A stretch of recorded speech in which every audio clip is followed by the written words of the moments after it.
For the third year and counting, Richard Skipper has been celebrating the artists you love. Richard Skipper is all about celebrating life, art, and his guest body of work. Please join us while he showcases these diverse and talented individuals. Here's Richard Skipper. Happy December, everyone. It's December 1st. It's World AIDS Day. It's Christmas Lights Day, and I am saying au revoir to Facebook, but not completely, and I will explain in a few moments. I first of all want to thank all of you who were here today, and I'd like to raise my glass to all of you. I'd like to raise my glass to everyone who has lifted me up on Facebook for the past 14 years that I've been on it. And I also want to raise a glass to those who have not lifted me up. And they are the reason why I am making a decision today to take a breather from Facebook. And I will share my reasons with all of you. If any of you have any questions, comments, or anything that you just want to bring up, put them in the comments section, and I will bring you all on, and I will be glad to answer your questions and talk to you about my reasons.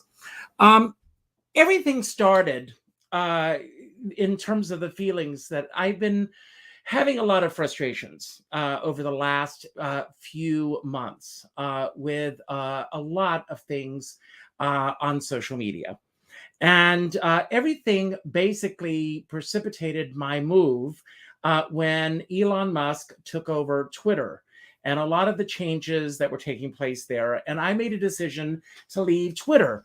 Now, my use of Twitter was solely to promote my shows that I've done, and also to celebrate everybody else, because that is what I'm about.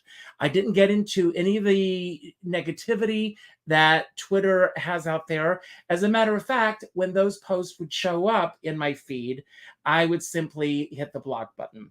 So the Marjorie Taylor Greenes and the Matt Gaetzes of the world, I did not see their tweets unless I saw them on the news later that evening, because they were deleted. So I made a decision that I was going to leave Twitter when all of that began to happen. And then my dear friend Tesla Bella, who I want to give a huge shout out to, she does all the voiceovers for this show and for all the shows that I do, and I could not do it without her.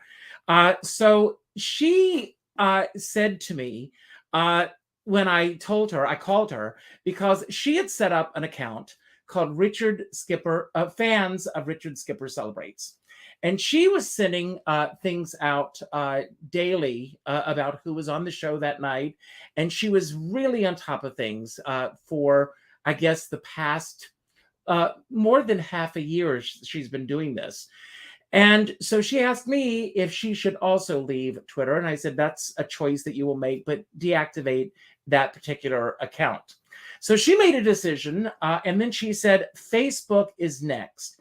She told me that she left Facebook 8 years ago, and she never looked back, and that it truly changed her life. And I got to thinking about how all of us react to Facebook. I can only speak for myself, but it's taken me down a few rabbit holes that I would not like to go down any longer.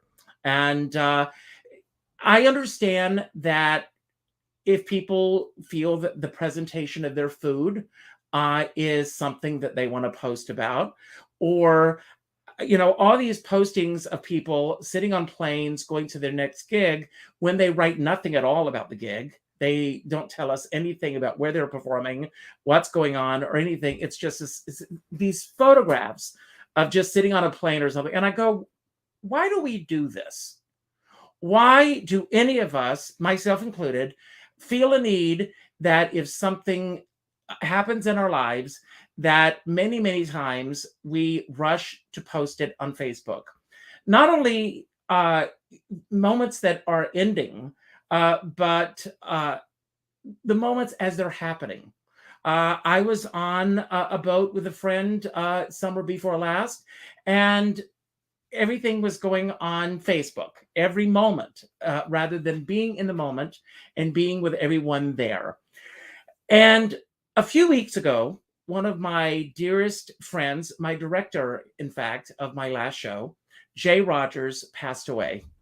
And I found out about it when a friend of mine and I were just having a conversation. And at the end of the conversation, he said, "Too bad about Jay." And I said, "Jay who?" And he said, "Jay Rogers. It's all over Facebook that he had passed away." It didn't show up in my feed. I didn't see it. But I called a friend of mine, our musical director. If he's watching, he knows this happened. I called him up and I said, "Did you know that Jay passed away?" And his response was, "Well, yes, darling. I knew about it yesterday. I figured you, of all people, would know about it because you're always on Facebook." Well, contrary to what some people may believe, I'm not always on Facebook. And that is a life event, the passing of a friend. And we have reached a point in our collective lives in which we will post a picture, most likely with that person who has passed on, maybe an anecdote or two, and then we go on to the next item in our feed.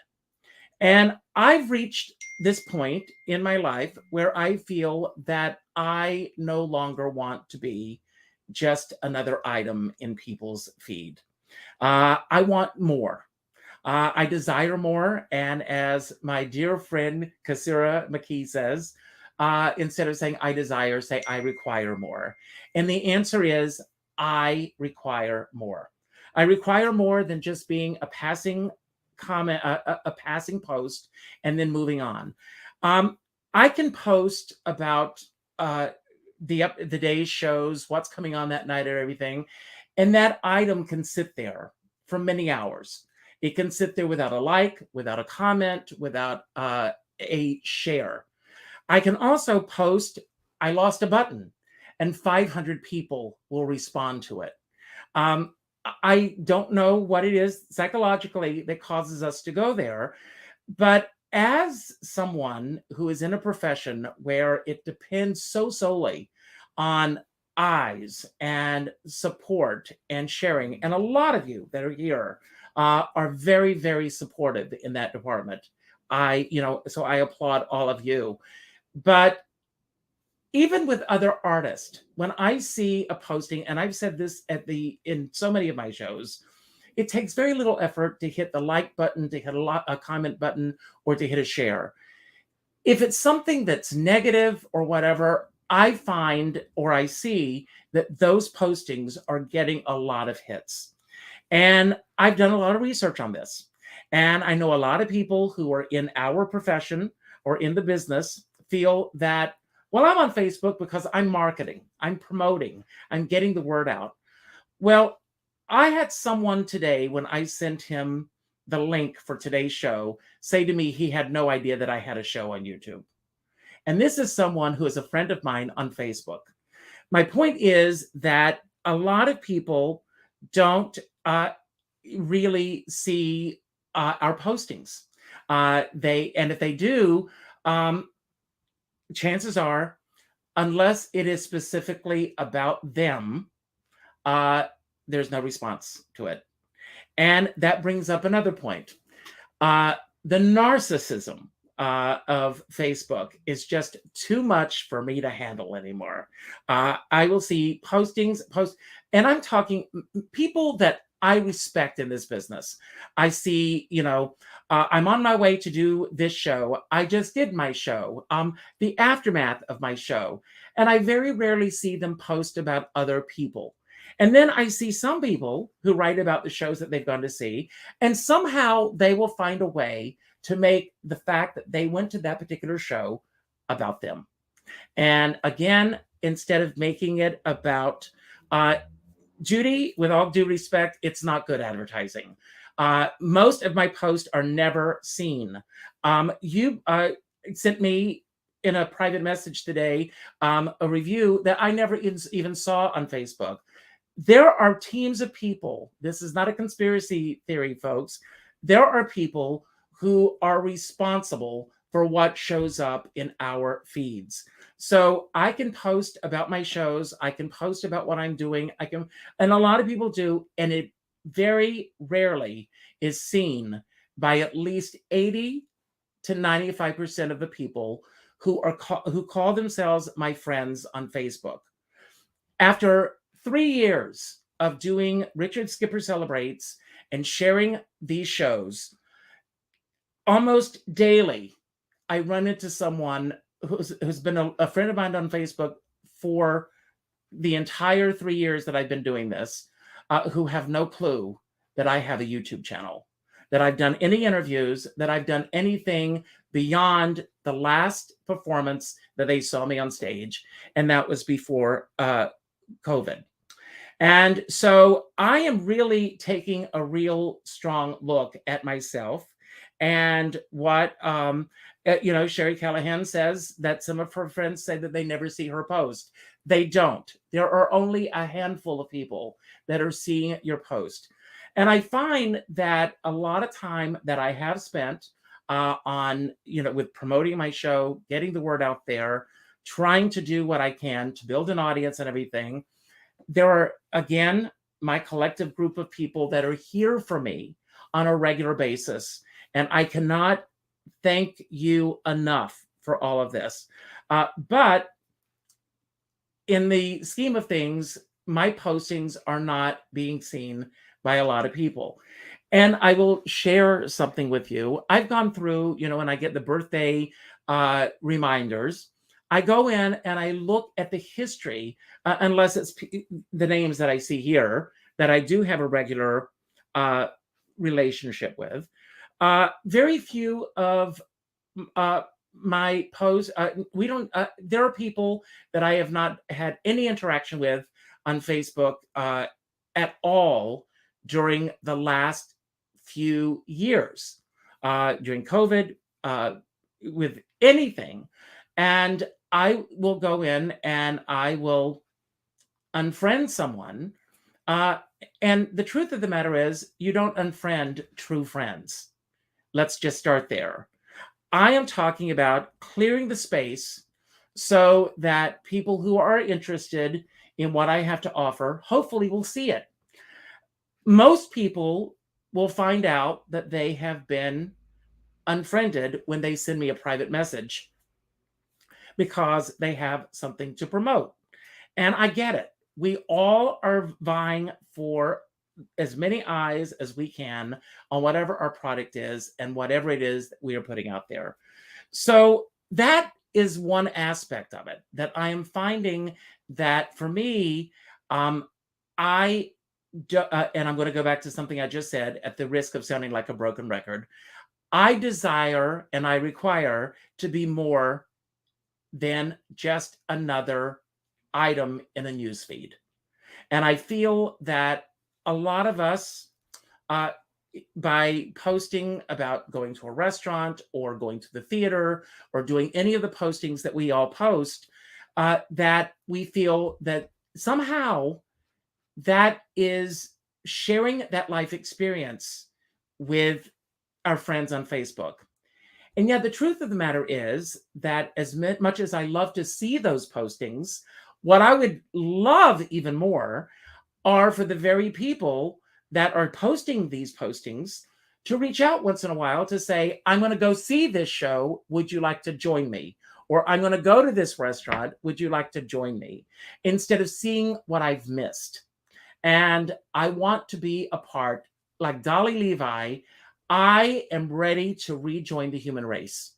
I feel that I have spent too much of the last, and I am guilty of this as well. I'm not pointing fingers at anyone but myself. Danielle, who, by the way, created that gorgeous overlay that you saw at the beginning of the show and is sponsoring this show. We're going to talk about her work in a little bit. But Danielle says, even when we tag people, they sometimes don't see it. This is why we feel we need to depend on that less and communicate more. Absolutely true. Everyone's privacy settings are set in a way that if you tag someone that you feel that are going to see it, unless their privacy settings are public, they are not going to see that. Let's see. Judy says, my comments are honest, fun, and interesting. I'm going to be bringing on someone in a few moments because I'm going to be talking also about World AIDS Day. And I've got a very special guest that I see just popped up on the screen. So I see you, Valerie. I will be bringing you on in a few minutes. I want to read some of these comments. I think Facebook limits the posts we see to the small group of people we interact with the most. Danny Miller says, totally get your reason to take a break. I just hope I can still be aware when you have a show that day so I can watch. The best way, Danny, is to subscribe to the Skipper's Guide. That's my newsletter. Go to richardskipper.com and sign up for the Skipper's Guide, and it will keep you up to date with what's happening every week. Let's see. I appreciate and totally understand your viewpoint, Richard. Personally, I like seeing the announcements of your shows on Facebook as a reminder to see them. Excuse me. I appreciate that. But it's all in the newsletter. And if you subscribe to Richard Skipper Celebrates, you'll get a notification when I am going to go live. So it is there. How are you proposing alerting us that you are doing a YouTube? It's in my newsletter, and I will be, and it'll be going out there. And the fact of the matter with any of you, even though I'm physically not going to be there completely, and I want to explain that in a moment, feel free, any of you, to share that I am doing a show, and perhaps other people will come on as well. So, Daniel, I absolutely do love it. There are also community posts here on Facebook. You can go and see, I put postings there from time to time. I will be utilizing that. Now, to my astrologer and psychic friends, you'll know I have decided that I will be popping in one day a month. And I will be, so when the new moon is cresting or peaking, the new moon, everybody, you will find me on Facebook that day, each month. I'm going to come on. I will do a Facebook Live. I will check to see who is around and communicate that way. But again, it's time for me to let go so that I can focus on getting live again. Thank you, Ron. I appreciate that. I truly, excuse me. I had a lunch here today for the concert that I'm doing here in Spark Hill on the 10th. Please come if any of you are able to. I had a rehearsal today, and it was the first time that I have sung with anyone accompanying me on a piano in a long time. And I felt like I was truly alive again. And I have loved doing these shows. And I'm pulling back on that as well because I really want to get out there. I'm going to bring on my friend Valerie, who's waiting in the wings. And I'm going to get her thoughts on social media so that she's aware of that. And then we're going to talk about another issue that is really very important today, and that's World AIDS Day. So Scott Clark says he can't wait to see you in DC. I will let you know when tickets are available. Valerie, hello, there you are. Surprise! Hello. How are you? I'm well, thank you. How about you? I am doing fine. Have you been able to hear what I was saying? And some of it. I came on mostly too late. no, that's okay. What is your relationship with Facebook? I have none. Really? Yes, quite a while ago, I found that Facebook and I had to part ways. If I'm not putting you on the spot, was it along the same reasons that I'm giving today? I think that's part of it. But for me, the big thing was I was reading a post from my sister. My older sister posts pretty religiously. Mm-hmm. And she was posting something about embroidery. And this was during all the political brouhahas of 2016, around 2016 in that election. I have no idea what you're talking about. I know you don't. Nor does anybody else. Yes. But I was kind of shocked that people jumped in and were sort of trolling her about embroidery. And I said, who? I really don't want to be part of this anymore. And that's pretty much why I pulled back. I mean, I had originally even gone on Facebook to try to keep in touch with family members. But when it became overwhelmingly bad, negative stuff I had to pull away because it upset me. Well, and like I said, I've been doing a lot of research on deactivating my account and everything. And there are so many articles out there from people who have taken a break from Facebook, who have walked away from it and done all these things.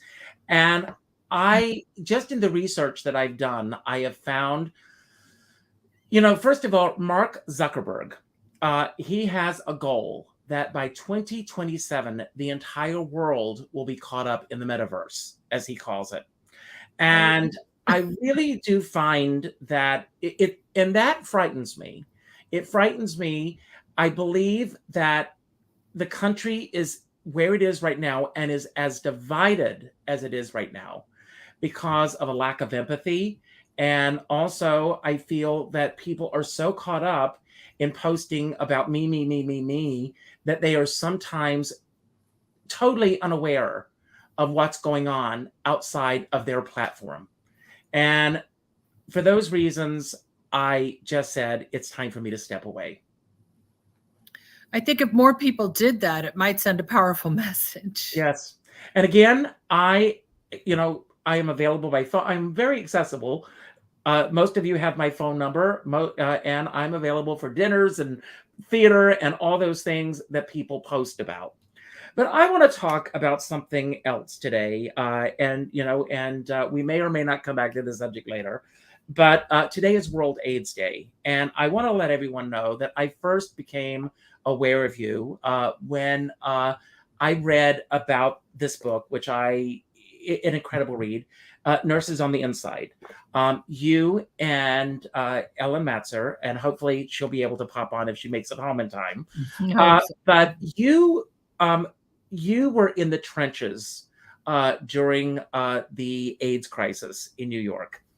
And, it's very interesting. I don't know if you saw American Horror Story. Did you just see the recent? I haven't seen. No, I haven't.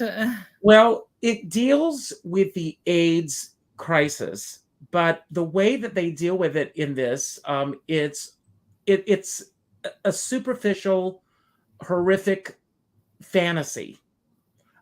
It was happening, but the way that they approach it and the way that they deal with it concerns me in terms of younger people who are not aware of what we lived through and what we went through. You were already in the nursing profession when you first heard about AIDS. Can you take us a little bit? You and I have talked about this in the past, but for those who are seeing and meeting you for the first time, can you take us back to when you first became aware of this, what became this global pandemic? Well, it happened in a very scrappy way at first. We started to have patients in the ICU where Ellen and I worked who became very, very ill with peculiar respiratory infections. And later on, we saw discolorations of the skin, but mostly we were seeing very odd respiratory infections and then overwhelming oral mucosal fungal infections, which is called thrush. Yes. And you just don't see that in people, adults. You see it in kids. It's a kids thing. So, and we really didn't know what we were dealing with at all. I mean, possibly we saw 10 or 15 patients before the first notification came out, that which was from Morbidity and Mortality Weekly Review, did a sort of synopsis of all these case reports that were happening in San Francisco. And so, and the odd prevalence of a peculiar pneumonia called pneumocystis, it was called at the time pneumocystis carinii. So we sort of thought that was just something that we were seeing. And as Ellen always says, she thinks she met her first gay person in the ICU. Wow. She didn't know I was gay at the time. So, and I don't know, maybe she sort of missed out on some of the people that we worked with as well. But nobody really put it together until possibly the 6th or 7th patient that most of them were men who have sex with men. And And then somebody ended up in the ICU who was a physician who'd taken care of my father. And of course, when I took my father to him, I knew he was gay, but that was a peculiar eye opener for me as well. Then everybody started talking about it. In fact, when not only the media, I guess it was the media that called it GRIDS, gay-related deficiency.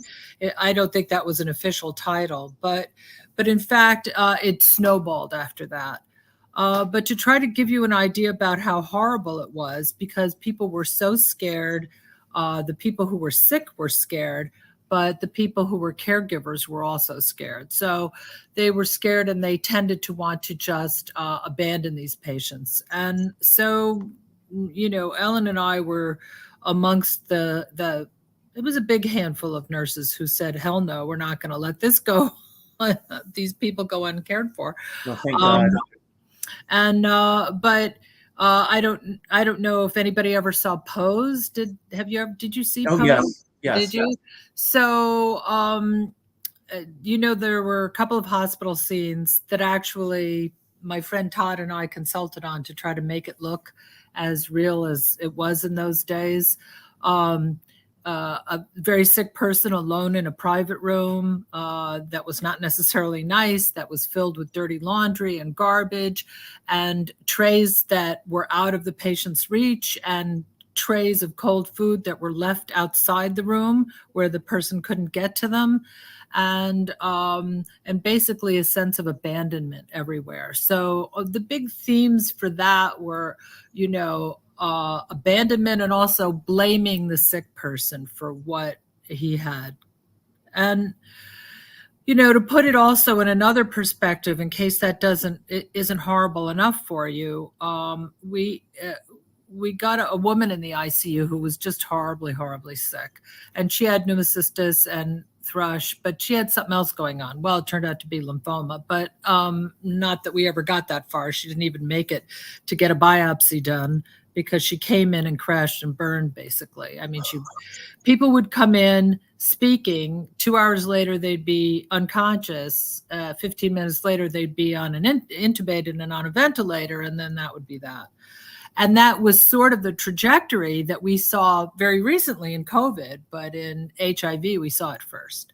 So people I think people really knew in a way that they were sick, but they really did not want to engage in the with healthcare, and for a reason. So this woman came in, crashed and burned, and very shortly died. And when her sister came in, her sister said, well, she was a prostitute. And so basically what the words, it's not that she was dismissing her sister, because she actually cared about her sister, but I did hear people say, well, she's just another sick prostitute. And so people... But do you think that was the general feeling, that a lot of people felt that it was those people? And absolutely. That's my point. My point is that homosexuals in general were reviled, and so we were all very closeted in those days. And then, if people got sick and they thought it was related somehow to being gay, then it was your own damn fault, and you were going to suffer the consequences. And we weren't going to pull out all the stops to try to fix you. And that attitude pervaded for years. Really, for years. And if it wasn't for, in New York, I didn't live anyplace else during this time, so I don't know how it was in the rest of the country.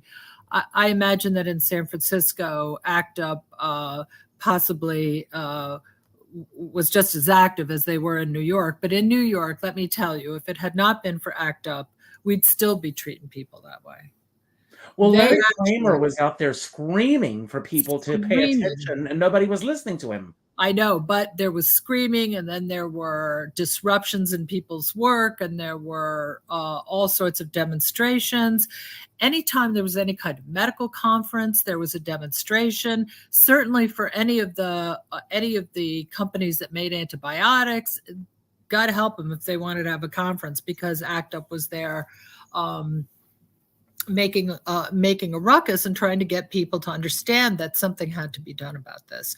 And they targeted drug companies and politicians. Eventually the word got out, and a lot of people a lot of, may I say, gay people who were also physicians and scientists decided to really look into this. And unfortunately, the first thing they came up with was AZT, and I'm not really sure that was any use, although statistically it was. But in any case, without going into the history with too much detail, it was a very, very slow going. I mean, we went more than 10 years with one drug and no decent therapeutics and really no understanding of the pathophysiology or the life cycle of the virus, which I credit to David Hove, who was then at Rockefeller University.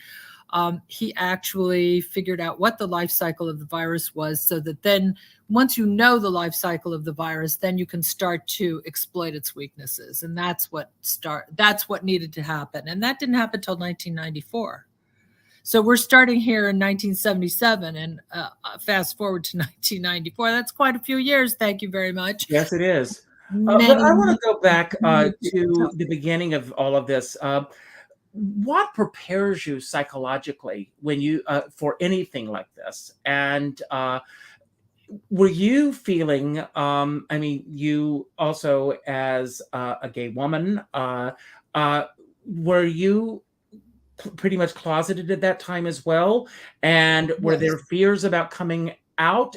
You know, what was going on psychologically for you as this was all unfolding? Well, definitely, because in those days you didn't dare be out because it could, who knew what your employer would say, who knew what your family would say. It just wasn't done. So yes. And I think men may have gone another step further in order to try to protect themselves from that kind of damage. I mean, many of my patients who were overtly, I mean, they were clearly gay to me, had wives and other people who were there to sort of make it look as though they were in the mainstream. I don't know, if you say, how can you be prepared for something like this? I mean, I was in my 20s. I don't think I could be prepared for that. And sometimes I see television shows where I see them send these young women into these situations, like Silence of the Lambs. Everybody's seen Silence of the Lambs, right? I haven't, believe it or not. Well, anyway, they send this real novice, extremely, I mean, I wouldn't say she was naive, but she was very young, in to see this floridly psychotic person and sociopathic person. And I, every time I see that, I say, oh my God, how dare they send her in there without any training or preparation? I mean, I had training, I had some training, and I had a few years under my belt as a nurse, but I was never going to be prepared for the scope of loss and anguish that this pandemic did to me, what this did to me. And how many people died, how often we cried, how many funerals we attended. But it also gave purpose to my life. Working in HIV care gave a complete purpose to my life in the way that any other subspecialty as a nurse never would have done for me. So it took much from me, but it gave me so much also. Working with people and being able to do what I could do as a nurse it's really incredibly empowering, because in those days there was nothing that medicine could do. There were no drugs. So all we could do was walk the journey with people and try to ameliorate some of the suffering and try to communicate well with their families and try to do the best that we could. And in many ways, that's all we can do in life is walk with somebody. And we were certainly competent and able to do that. And if anything gets heard in the book, that's what I want people to hear. No, again, everyone, I mean, Nurses on the Inside, it's available on Amazon. Read this book. I mean, you've created I don't even like to use the word fictionalized account of what was going on. You changed the names, obviously, to protect the people that are depicted in the book. But these stories are all based on real life experiences. And oh yes, the stories are real. The names have been changed. And as I read this book, I mean, and I've told you this before, I cried like a baby reading this book, because I remember so much. And you look at what's going on right now in the world today, the fact that we're going to be codifying the same-sex bill, but at the very same token, that is not everything that we need, folks, because there are some states that can still deny a person's right to get married in that state. And I know of 3 instances, and I'll give you one. One of my dear friends passed away in the World Trade Center, and on 9/11. And him and his partner, they were not married at that time, obviously, but they had been together 35 years. And when Gene died, the company, rather than giving what should have come to his spouse, they went to see if there were any living relatives. They found a father that had left Gene and his mother when Gene was 6 years old in North Carolina.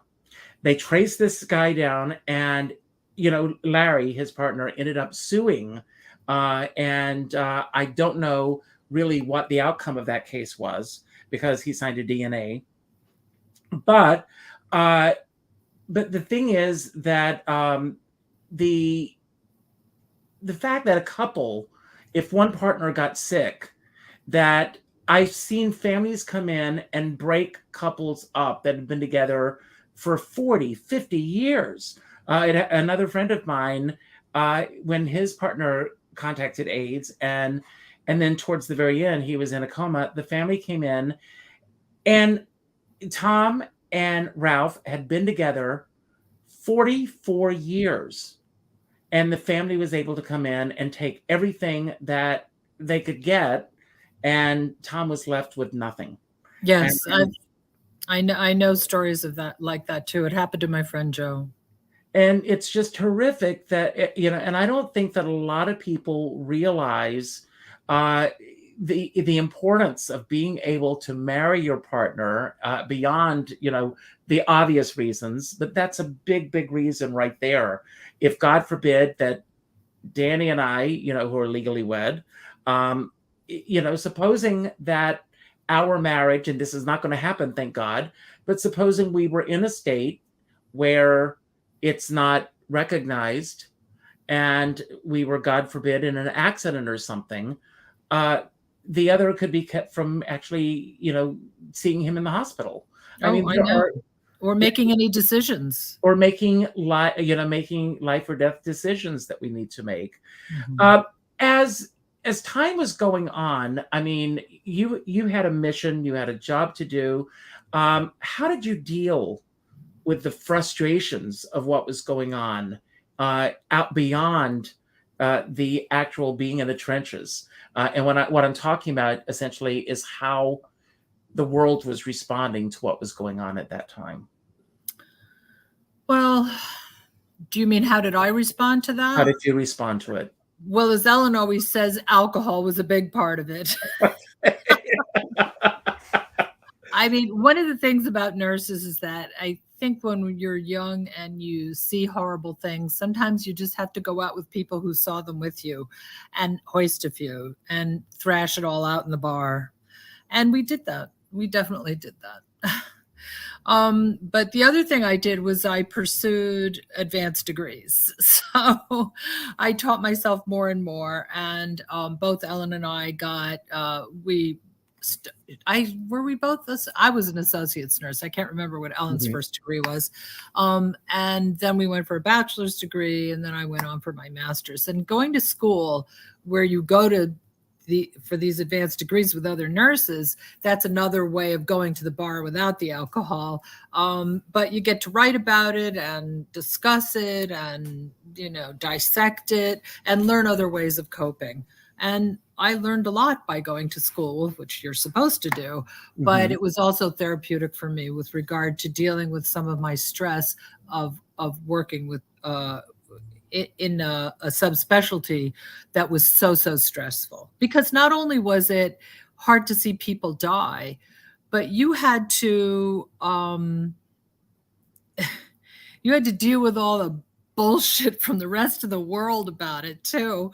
I mean, floors in the hospital that didn't want your patients there, or they weren't going to take care of them properly, and you would ask physicians to intervene and they wouldn't, and you would want to consult and they didn't want to do it.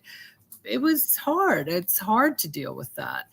At the end of my tenure at one of the institutions where I worked, I was upset because they kept giving me smaller and smaller clinic space, though my clinic was getting bigger and bigger, and less time. And they would do these sort of passive aggressive things, like not allow my patients to register for afternoon clinic until 1 o'clock. And then all the registrars would go to lunch at 1 o'clock. So, and then I nearly lost my job there because I would see the patients and let them register afterwards. And that was strictly forbidden. I did it for weeks before they even knew what I was doing, though. I mean, they were don't get passive aggressive with me because I'll find a workaround. But that's those little ditzel things really did get to you after a while. When did you feel that you began to see a shift, that you began to feel that we were going to be coming through this? And again, I want to acknowledge the fact that as some of us, somebody recently said that she refused to celebrate birthdays anymore because of the number. And I said, I think of all the people that didn't make it to that birthday. Right. Every birthday, I'm all about celebrating. And I lost a few friends myself. But when did you begin to feel a shift in the way things were, that there was a light at the end of the tunnel? I would say November of 1996. So that's when triple therapy became mainstream. That's when you were able to quantify viremia, because the viral load test became very common to have, and insurance started to pay for it. And then in 97, as new therapeutics came along and they were better and better, I could really see that we were going to get out of this. By 1999, I had left primary care and gone to work in research, clinical research. Mm-hmm. And then I saw a huge shift. My entering the research arena didn't make this happen, but I happened to be there when it did happen. But a huge emphasis and a fair bit of money got spent in those days in order to try to come up with not only good therapeutics, but how you use them properly. And then the diagnostic testing, including resistance testing. So what people probably never think about is that for many years we had no lab tests that told us where we were going. That happened in in November of 1996. So it wasn't until I think late 97 or early 98 that we started to have any kind of resistance testing available. And that means that you can actually tell ahead of time what drugs will work and what won't. And that's a huge leap forward. Without resistance testing, we'd never know what antibiotics to prescribe. That's why if you go for an infection to the doctor, they say, oh, I want a urine test, because I don't want to just treat your urinary tract infection. I want to see what germ is growing in there. And the same thing for pneumonia. I want you to cough and spit in the cup so I can culture it. Not because it's sort of a disgusting thing to do, but it's really important. We need to know what germ is growing so we can give you the proper antibiotic. Well, the same thing didn't happen for HIV until, as I say, 97, 98. And it wasn't, insurance didn't pay for it. It was fearfully expensive, like $2,000 a test in the beginning. But those advances really made a huge difference. And also the number and types of therapeutics became refined and gave fewer side effects, and were more successful at treating early infection, and even infections in people who had run through a lot of therapeutic options. That was sort of my specialty in research, was dealing with people who had sort of run through their options and trying to find new things to do, or new ways to put together old drugs. So, No. so I would say 1996 was the first thing, and then the huge shift was when protease inhibitors got refined. They came out. That was when the first one, sequinavir, was released in November of 1996. Then came ritonavir, and then crixivan, and then a whole bunch of others. And then the different categories of drugs started coming out, and they had fewer side effects and were fewer pills. Because in 2001, we were still giving people 20 pills 2 to 3 times a day. I mean, it was terrible. And now we have 6 different formulations that are 1 pill once a day. That's a big change. And people are doing very well with far fewer side effects. So I would say, though, that I had great hopes in 96. And when I started research, I could really see that things were going to get better. And now I would have to say a person who was a patient of mine in a study in 2005, I was talking to him in 2015. I was talking to him in 2015. Wow. And he said to me, so when are these drugs going to stop working? And I said, what? And he said, don't they just stop working one day? And I said, no, as long as you take them, you'll be fine. And he said, what? You mean I'm not going to die this year? He actually thought he had 10 years on the drugs. Oh my God. Wow. And so after that, he said, well, I'm going to start dating then. And he did. You're like his guardian angel. God bless you for being there to answer those questions for him. So, I said, you're going to live as long as anybody else. So you better go out and date. Yes, thank God for that. Me, so what was the spark that, I mean, you and Ellen, you have this long history together, but getting back to the book, what was the impetus for you to write this book? I know this was all Ellen. It was all Ellen. She had a reunion with some of her childhood friends, and one of them is a professor. And everybody asked, what do you do? And she said what she did, and she told about some of the work that she'd done, and it came up about the AIDS epidemic. And he said, oh my God, you've got to write a book about that. He's a professor of history, of course. And so she said, oh, I can't write a book. And then she proceeded to jot down some of the things. And then she called me and she said, why don't we do this? And we did. And thank God, because it's an incredible book. I've got 2 questions that I want to ask before I let you go. And the first one may seem like a silly question. But could you imagine or something like this happening again? Yes, I can. I'm sorry to say, yes, I can. I mean, I think that in many ways I could have predicted COVID. I don't mean I personally could predict COVID, but one could predict COVID based on how we tend to treat our most vulnerable people. So I think that, okay, I'm just going to come out and sort of say the haves and the have-nots. I think people who have a lot and are sort of elitist about what they have completely ignore the fact that they breathe the same air and for the most part eat the same food and ride the same subway and live with the rest of us underlings.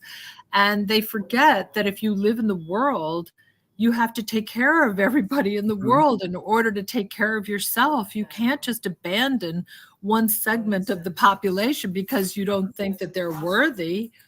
That's just insane. And in many ways, that is a little bit about what happened with COVID. Now, COVID wasn't exactly a disease of the have-nots. It was a great leveler. And in many ways, I was not surprised that something like that happened. But something will happen again that will happen only to women. I mean, there are many illnesses that happen only to women, and they're just totally ignored. And or the therapeutics for them are ignored, or the diagnostics are ignored. Every time I have a mammography, I say, I'm not sure if men had breast cancer to the degree that women did, that this would be the screening diagnostic. Well, you're probably right. Yes. I don't know. I can't even imagine what I can't. But before I let you go, I would like to ask on this World AIDS Day, and and this is the entire month, by the way, everyone. December is World AIDS Month. If you can make AIDS is not something that's in our rearview mirror. People are Not at living all. with HIV today. People are still Mhm. getting ill. Please, please, please, if you're able to contribute to any of the organizations or anything, please do so. I want to mention, because I've talked about her in my show, I was lucky enough to meet Elizabeth Taylor.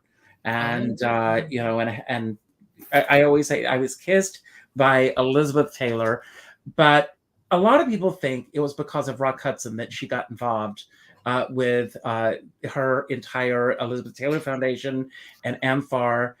It happened because she was on vacation in Rome and she walked into an AIDS ward. She saw a patient and she asked the patient if there was anything that she could do for him. And he said, I could use a hug Oh. because no one will come near me. I Oh. get emotional thinking about it. Mhm. And that changed her life. And God bless her because she worked tirelessly and she was out there fighting on behalf of our community and on behalf of everyone living with AIDS at a time where people would not even say the word. And God bless her for all the work that she did. But what message would you like to leave everyone with today on this World AIDS Day 2022? I want to remind people that 1 in 8 people have HIV and don't know it. So that if you think there's any possibility that you could be at risk, please get tested. Don't be afraid of therapeutics. Don't be afraid of taking medicines. And don't be afraid to engage the healthcare system because it has changed so much in the 40 years since I've been started as a nurse. And in many ways, it was due to ACT UP and to people like Larry Kramer and people like Ellen and even me to try to change things so that it's a lot more welcoming and easy to engage with. So please, if you think you're at risk or know somebody, don't hesitate to get tested. And I applaud that your request to have people donate to support organizations, and I echo that sentiment. So I want to come up to what's happening with you. I mean, we're going in. How are you spending your days? Are you writing another book that we should know about? I don't know. I may be. I don't know. It's not even. It's very germinal, if anything. But I'm My hope is retired now, Richard. I would love for this to be a mini series, so I can, Oh. because it is such an incredible book. And I thank you for coming in today and being a part of today's show. Well, thank you for having me. I appreciate it. And I appreciate you and Ellen and all the work you do. And please, Valerie, Valery, That's right. please look them up on Amazon and please keep up with what they're doing because you're doing phenomenal work. Thank you so much. Thank you. I'm gonna. I'll take you off, and then I'll wrap up today's show. Okay. Thank you. Bye-bye. Thank you. Wow, I am so glad that she was available to come on. Ellen had reached out to me to see if I was going to be doing anything. After my newsletter went out, because I had mentioned that I was going to be doing a show today talking about World AIDS Day. And Ellen had reached out to me. Originally, I was going to do the show at 5 o'clock. And then I got a call this morning from a friend, not realizing that I had a dinner engagement at 6 o'clock this evening. So I had to move everything up an hour. And so I appreciate the fact that Valerie was here. Again, I cannot say enough about this book, Nurses on the Inside. And it's riveting. I mean, the stories, what they went through, they were in the trenches, they were there. I am going to give a little acknowledgement to, not a little acknowledgement, an acknowledgement to one of my sponsors. First of all, I am very, very fortunate. Erin Califf, who is sponsoring these shows. has done a phenomenal job for me. So I want to give a big shout out to her. And I also want to thank my friend Danielle. She, of course, and I'm telling you, everyone, she is incredible at what she does. If you're looking for the perfect gift this season, gift them or yourself a spiritual session with Danielle. She is just absolutely wonderful, and she's been a great support to me on so many levels. I'm going to let her tell you in her own words, and then I will say my goodbyes today. Here she is. Hello, Richard Skipper Celebrates family. Happy and blessed holidays, everybody. I am so thankful to have gotten to know so many of you this past year. And if you've been wanting to work with me, I wanted to let you know I'm having holiday specials on my website, Damsel Designs, DAMCLdesigns.com, with buy one, get one holiday offers, gift certificate specials, payment plans, and more. There really is no shortage of ways to work with me this season or to invest in energy for yourself or your loved ones. I would love to help connect you even beyond the worlds of spirit and spirit animal medicine and help you understand more of your own energy, work through patterns, deep dive, and rise to create the life that you love. I will see you in the comments, and happy holidays, everyone. And she's wonderful. Please, please, please do yourself a favor. She's my psychic soulmate. I just love her so much. And like I said, she created the incredible overlay for today's show. In the last couple of hours, she surprised me and sent it to me. It was really wonderful. So I thank you. Again, I want to thank you all for the support that you've shown me, not only here on YouTube, but on Facebook and on the other social media platforms that I have been a part of. This is not a complete goodbye. Like I said, when the new moon comes back, so will I for one day. But it's time for me to really focus. Don't be sad for me, because I am excited. I'm excited about getting back in touch with my equity card came today. My equity card, so I pay my dues religiously. But so I want to get back to what brought me to New York in the first place. If any of you are going to be in Washington, D.C. in March, on March 18th, thanks to Parker Nolan, he reached out to me and he booked me at Crazy Ann Helen's, which is a supper club in Washington, D.C. I'm doing a show called Plate Spinners, Jugglers, and Richard Skipper. Tales of a life in show business, stories about Carol Channing and Elizabeth Taylor and Neil Sedaka and Mitzi Gaynor, and a lot of name dropping, but isn't that what you want to see in the show? And some singing as well, and some great stories that I want to share with everyone.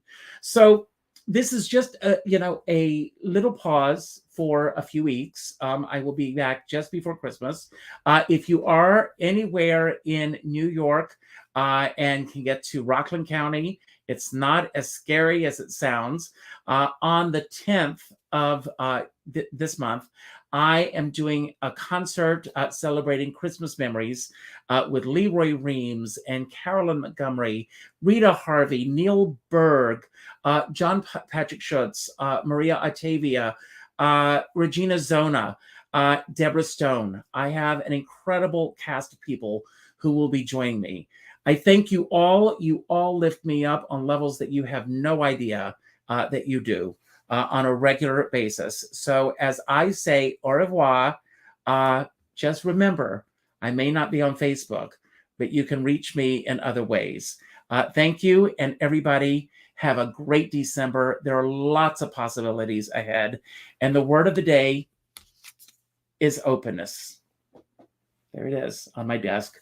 Be open to all possibilities, and it's all in your hands. So on that note, Valerie, thank you for being here. Thank you all for being here. And I will see you tomorrow afternoon on my YouTube channel with my Friday wrap-up show. And I have 5 amazing people that are going to be joining me tomorrow. So join me at 5 o'clock tomorrow afternoon. And on that note, I love you all and have a great night.